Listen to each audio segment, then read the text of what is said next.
Kédougou, Tombo Conservation paie ses épées à Tomboronkoto.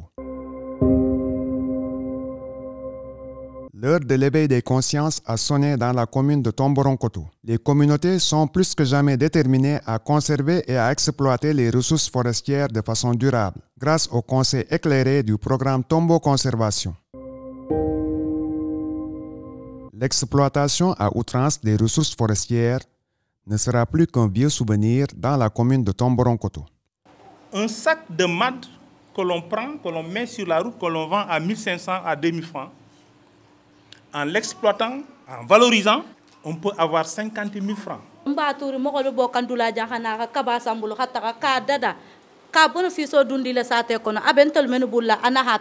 Il n'est plus question qu'on nous importe des produits venant de Dakar ou bien ailleurs pour venir nous vendre ici. Ou bien de recevoir des bannes qui viennent acheter nos mads ici. Mais je pense qu'avec ces financements-là, on peut s'organiser. Au lieu de les vendre, ces mads-là, amener à Dakar, satisfaire l'autre clientèle. Nous, on peut s'organiser, essayer de les vendre, amener à Dakar comme tout le monde.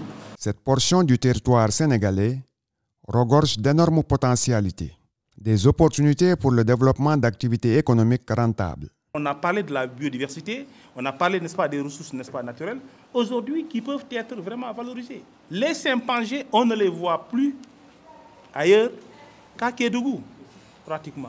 C'est la limite de distribution de cette espèce. Les lions, on ne les voit plus ailleurs qu'ici, chez vous. Les éléphants, c'est la même chose. Vous avez les hippopotames. On peut développer, n'est-ce pas, des créneaux qui sont porteurs.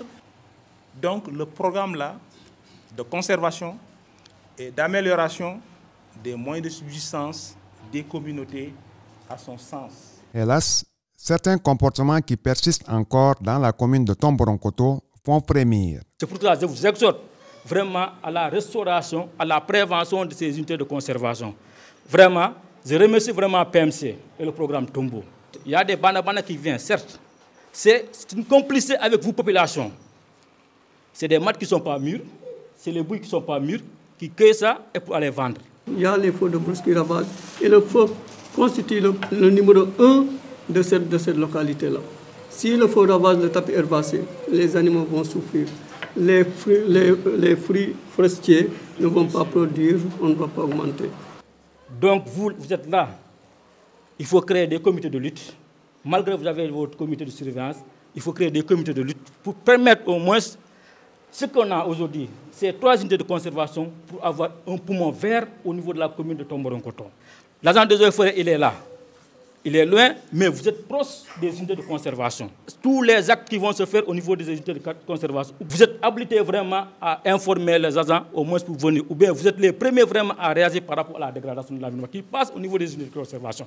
Cependant, l'engagement des surveillants constitue une lueur d'espoir pour anéantir tous les obstacles à l'atteinte des objectifs du programme de conservation de la biodiversité et d'amélioration des moyens de subsistance dans la commune de Tomboronkoto. Quand je vois les photos qu'ils sont en train de sillonner, les ruisseaux, les marigots, les herbes, pour tout cela, pour surveiller la nature là, donc je dis qu'on va le dire uniquement merci beaucoup.